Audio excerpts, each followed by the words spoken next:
सब शास्त्र कहते हैं, विज्ञान, कि जन्म दर 3 से कम जिनका होता है वो धीरे धीरे लुप्त हो जाते हैं। तो 3 से ऊपर मेंटेन करना चाहिए। सब देशों में ऐसा होता है, सब समाज ऐसा करते हैं। दूसरा, डॉक्टर लोग मुझे बताते हैं कि 3 संतान होने से बहुत देर नहीं करना विवाह में, और 3 संतान होना, इससे माता पिता का, संतानों का, तीनों का स्वास्थ्य अच्छा रहता है।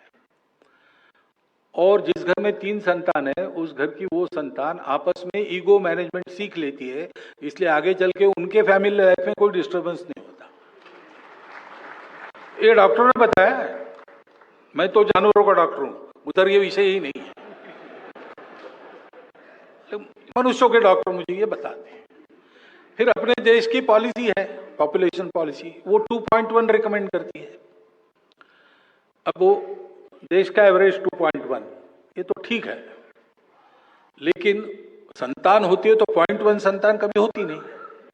गणित में 2.1 का 2 होता है, लेकिन मनुष्य के जन्म में 2 के बाद 0.1 होता नहीं ना, 3 ही होता है, इसलिए 2.1 मीन्स 3।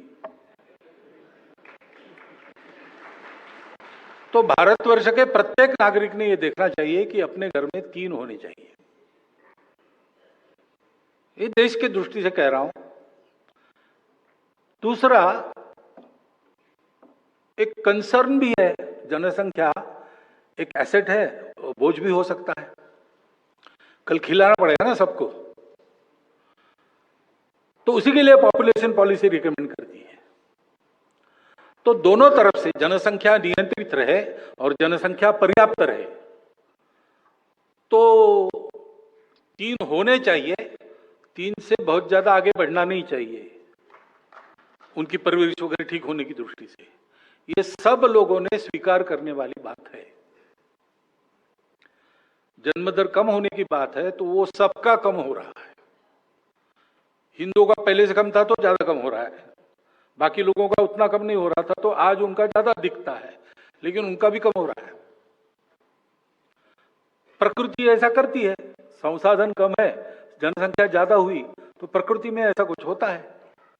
तो इसका संदेश लेके सब लोगों ने 3 से कम नहीं करना और 3 से आगे करना, इसके लिए नई पीढ़ी को तैयार करना चाहिए। और जिनके हाथ में अभी भी है उन्होंने ऐसा करना चाहिए। और क्या कह सकते हैं।